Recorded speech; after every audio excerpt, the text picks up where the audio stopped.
C'est un afro dans le monde. Aujourd'hui, le cœur de nos caméras battra 52 minutes durant pour une figure historique de la politique africaine. Talent, audace, abnégation, telle est la trinité essentielle de ce virtuose sorti des entrailles de l'Afrique il y a plusieurs décennies à rebours et dont la virtuosité justement a migré depuis vers les mathématiques, l'économie, la plaidoirie, un temps la transmission pacifique des savoirs, avant de se sédentariser définitivement en politique.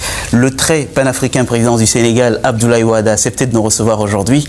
Ça n'arrive pas tous les jours, on ne va pas se gêner, on va en profiter. Bonjour Monsieur le Président. Bonjour. C'est un plaisir de nous consacrer ce petit temps. Je remarque que 4 fois, vous vous êtes présenté à une élection présidentielle, en 78, en 83, en 88 et en 93.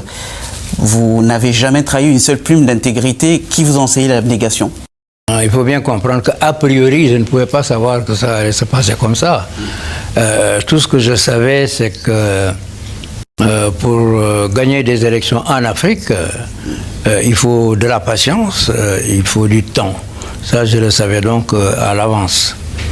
Avec tous les risques que cela comporte, je rappelle toujours qu'en 1974, il n'y avait qu'un parti au Sénégal, c'est le parti de Senghor, l'Union progressiste sénégalaise, qui avait phagocyté tous les autres partis et dissous les récalcitrants.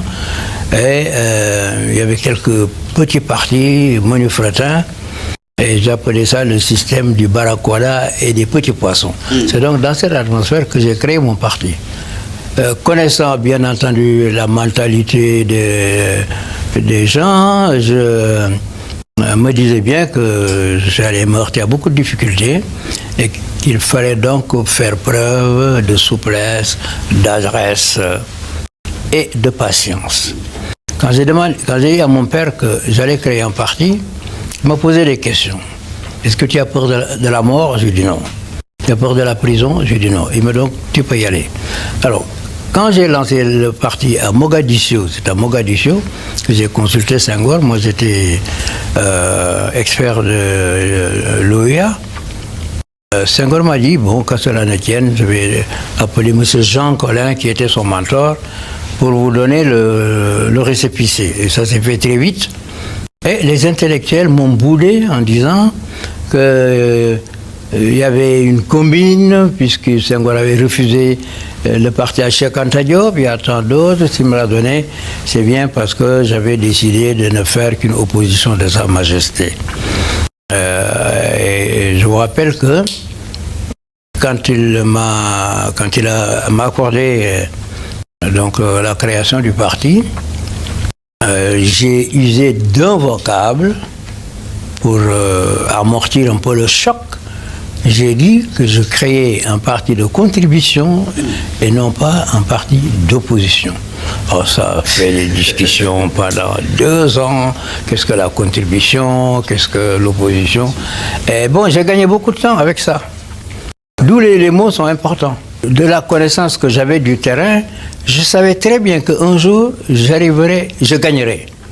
C'est-à-dire, je gagnerais non pas par le décompte des cartes, parce que de toute façon, ça, je savais que je gagnerais beaucoup plus tôt, mais une victoire acceptée par le pouvoir, ce n'était pas quelques pourcentage de plus que le pouvoir accepté, il fallait l'écraser. Donc je me suis mis dans cette voie de mobiliser le maximum de monde, de façon à avoir une majorité telle qu'il était impensable que le pouvoir ne respecte pas. On a fait ce grand bond en avant dans le décryptage de votre personnage, tout à fait volontairement, mais on va revenir quand même aux origines. Déjà votre naissance à Kébémer en 1926, votre scolarisation à William Ponty à l'époque, vous étiez plutôt prédisposé pour les études ou pas? Ah, toujours.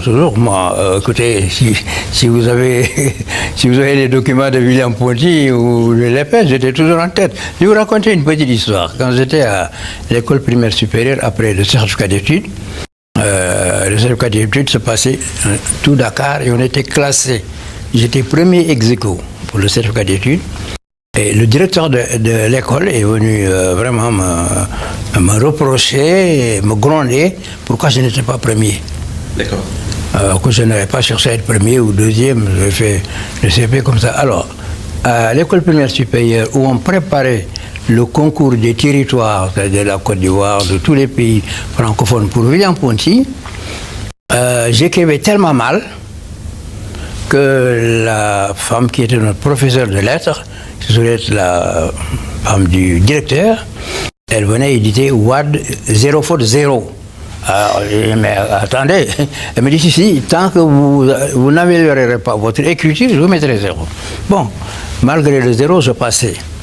Et quand on rendit alors les résultats, trimestriels ou semestriels, le surveillant général, il disait Wad, premier partout, mais deuxième. Pourquoi? Parce qu'il y avait la note de conduite qui était sur 40, la physique, les mathématiques, tout ça c'était sur 20. Mais là, à l'époque coloniale, la conduite c'était sur 40, ça valait les mathématiques plus la physique. Et moi j'avais 0. Mais les professeurs se réunissaient en disant on ne peut pas l'exclure, ce garçon-là, on ne peut pas l'exclure, ce n'est pas possible. Alors on m'a donné 2. Malgré le 2, j'étais quand même deuxième. Alors pour vous dire que, bon, c'était pas des choses très graves, mais à l'époque coloniale, je boudais, je chahutais, je lançais des petits avions aux copains. Enfin. Alors, lequel de nos illustres contemporains a croisé votre trajectoire à l'époque? Kiabambaye, bien sûr. I'm all about innovation, son. Portable nuclear reactors, photon accelerators, substance altering. Ah non, ça on remonte alors plus tôt. Alors, lycée Condorcet, où je faisais maths LM, maths sup, maths spé. J'avais des amis, Dia, qui faisait des mathématiques, il y avait Babacarignan, qui était mon condisciple, voilà. Est-ce que vous avez quelques souvenirs de votre arrivée à Paris à l'époque? Ça a été marqué par un événement particulier? Ah oui. C'est-à-dire que moi, vous savez, d'abord, j'avais la première partie du bac ici. Parce que j'étais sorti de Ponty en tant qu'enseignant. On m'avait affecté comme instituteur à Thiès. Pour la première fois, j'ai eu 85 petits gamins, qui venaient d'arriver tremblants. Et ça m'a beaucoup passionné. Je les ai pris donc au départ, leur enseignant, A, E, I, O, U, etc. Et ça m'a passionné de voir comment ils assimilaient tout ça. Et puis, l'autorité coloniale a institué le brevet élémentaire. Il a voulu trouver des gens pour passer le brevet. Alors on a pris les meilleurs qui étaient sortis de Ponty, on était peut-être une dizaine. On nous a fait passer, on nous a donné des cours pendant 3 mois à haute dose. Et puis on nous a affectés comme surveillants au lycée Lamine Gueye, là, aujourd'hui, qui s'appelait le lycée Van Vollenhoven. Parce que comme les étudiants commençaient à aller en France, avec des bourses de la mairie de Dakar, de Lamine Gueye, le pouvoir colonial voulait freiner ce mouvement en créant ici une université. Donc ils ont ouvert un institut d'études supérieures en attendant de le transformer en université. Alors donc j'ai demandé une bourse pour aller en France en présentant mon bac à la mairie. Mais il y a une réglementation qui disait que la mairie et la commune de Dakar ne pouvaient donner que des bourses en dessous du bac. Mais pas le bac, c'était réservé au gouvernement général. Alors on m'a dit, il faut présenter une bourse au gouvernement général. J'ai demandé une demande, j'ai demandé. On m'a dit, bon, très bien, on va vous inscrire ici à Dakar. Comme j'avais le brevet élémentaire, j'ai fait une autre demande que j'ai glissée dans les demandes à la mairie, brevet élémentaire étant bien en dessous du bac. Et j'ai eu une bourse de la mairie, j'ai eu 2 bourses. La mairie pour un niveau inférieur, le brevet, et Dakar ici au niveau du bac pour une première année d'université. Au cas où je suis allé en France avec la bourse de la mairie et je me suis inscrit directement en maths LM. Alors, je suis arrivé au mois de février, les cours avaient commencé depuis le mois d'octobre. Et le professeur Benoît, un mathématicien très connu, il m'a dit, mais mon garçon, vous venez d'où? Je lui ai dit, je viens du Sénégal. Il m'a dit, vous arrivez seulement maintenant? J'ai dit, oui. Il m'a dit, vous arrivez seulement au mois de février. Vous savez qu'on a commencé les cours depuis octobre. Vous êtes comme quelqu'un qui tombe dans un pays où on parle un langage que vous ne comprendrez pas. Je lui ai dit, monsieur le professeur, permettez-moi seulement de suivre. Si je n'arrive pas à suivre, je partirai de moi-même. Il me dit, quand cela ne tient, asseyez-vous. Et au bout d'un mois, à peu près, je commençais à lever timidement le doigt pour répondre aux questions. Il était très surpris de voir que j'arrivais à suivre, tout simplement parce que c'est lui qui avait écrit les livres de maths qu'on étudiait. J'ai commencé par la première page et j'ai pu rattraper les autres.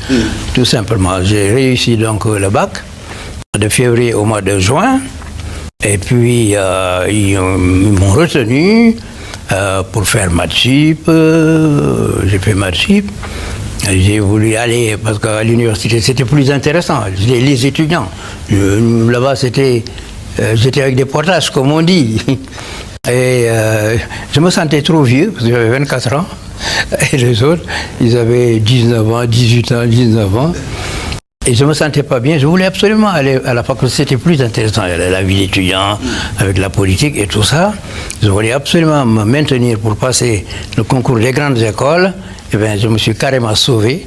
Et je suis allé m'inscrire à la Sorbonne au cours de mathématiques générales du professeur Debreuil. Et puis, au bout d'un moment donné, après beaucoup de politique, à l'époque, Makhtar Mbow était le président de la FEANF. Nous nous sommes retrouvés à 3 ou 4 pour dire vraiment, si on continue là, on ne rapportera aucun diplôme au Sénégal, il faut nous éloigner de Paris. Paris c'est bien, mais éloignons-nous. Et comme ça, nous avons décidé d'aller en province. À Besançon? Oui, non, on a d'abord dit, mais où? Alors, on ne voulait pas tellement s'éloigner de Paris, on a dit on va aller à Lille. Bon, alors on a pensé que Lille c'était brumeux, pour nous qui venions de la savane ensoleillée. Et puis d'autres ont dit Dijon, et puis Besançon. Et il est vrai qu'il y a eu l'écho du vers de Victor Hugo, ceci